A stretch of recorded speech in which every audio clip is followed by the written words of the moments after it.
If you don't remember a time before anime, that's probably because this popular form of media is over 100 years old. Yes, really. It's come a long way since its humble beginnings, and now we've even gotten to the point where Netflix is creating its own anime.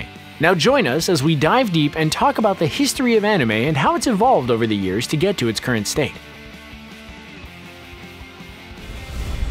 If you claim to be an anime fan, do you know the first anime ever created? If not, no worries, you're still a fan, and now you're gonna be an even better informed one. The first anime created was a short film produced by Junichi Kochi all the way back in 1917. To put that into a fictional historical perspective, keep in mind that the first Red Dead Redemption starts in 1911, so 6 years before the first anime was released. Namakura Gatana, or the Dull Sword, was only 4 minutes long, and it was a silent film about a samurai who purchased a sword with a dull blade. It's possible there were older animated films produced in Japan, but this is the first one to have been verified and displayed publicly.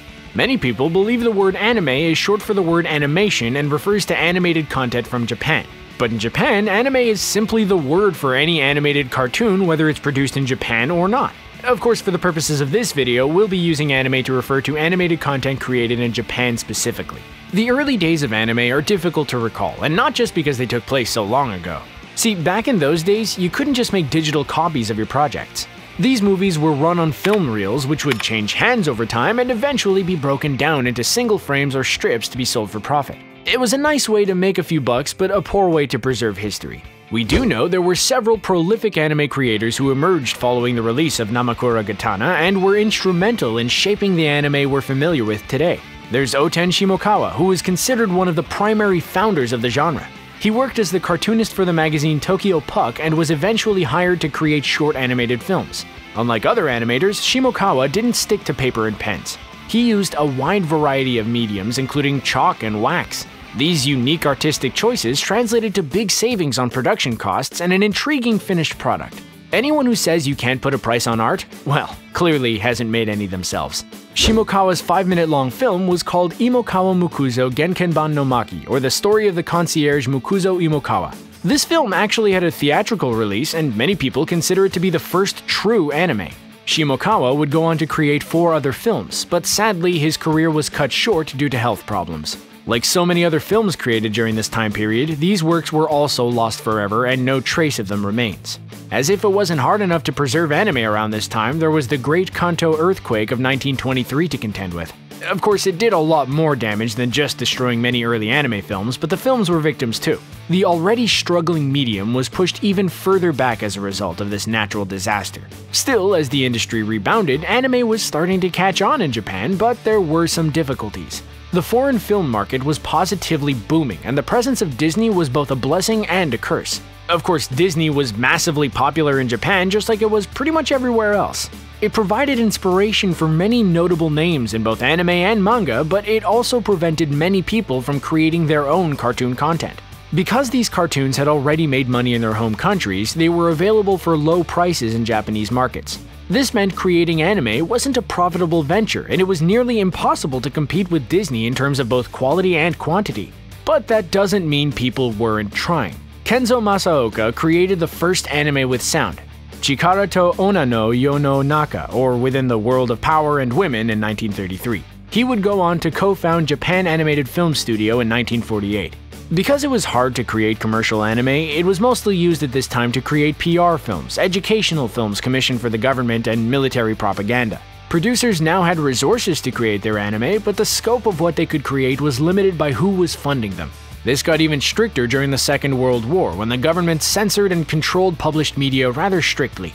Yes, most of the anime created around this time was in the form of propaganda cartoons, and yes, they're strange. But even in classic propaganda films like Momotaro no Umiwashi or Momotaro's Sea Eagles, you can see the influences from Disney animation. The 1937 Disney film Snow White and the Seven Dwarfs was a momentous moment in film history. It proved that cartoons could be used to tell a story in a long format. In 1956, Japan Animated Films started doing business in another name which will sound familiar to anime fans, Toei Animation. Yes, the same Toei Animation responsible for some of the most iconic anime of all time, including the Sailor Moon and Dragon Ball franchises. But we'll get into those in depth a bit later. Toei Animation produced the first feature film anime in color in 1958 called Hakujeden, or The Tale of the White Serpent. This movie even got an American release in 1961 and inspired Toei to continue producing feature-length content. Unlike other animation studios at the time, Toei believed in letting their animators do their own thing and showcase their creativity. Today, most anime fans are familiar with the works of legendary animator Hayao Miyazaki, who co-founded the famous Studio Ghibli.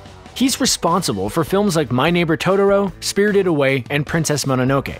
Well, before Studio Ghibli was a thing, Miyazaki worked for Toei Animation and helped create the film The Great Adventure of Horus, Prince of the Sun. The film was directed by Isao Takahata and was widely considered the point at which anime began to break away from more Western storytelling styles. There's a scene where Horus fights a giant fish, which is stylistically similar to many scenes in Studio Ghibli projects. Toei also figured out ways to cut costs while still creating quality content. One method was to emphasize important shots with copious animation while falling back on limited animation for the rest of the film.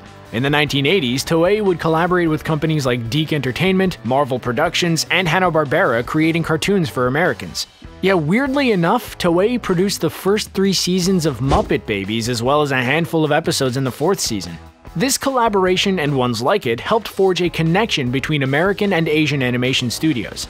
But Toei wasn't the only big name during this time, and in fact, the successful studio managed to make an enemy.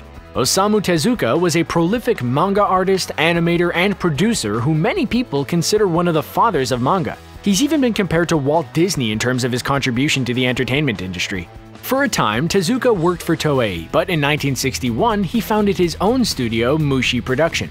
This studio was responsible for early genre-defining creations like the Astro Boy television series, which was highly influential at the time. Following its release, there were many subsequent projects involving robots and/or outer space.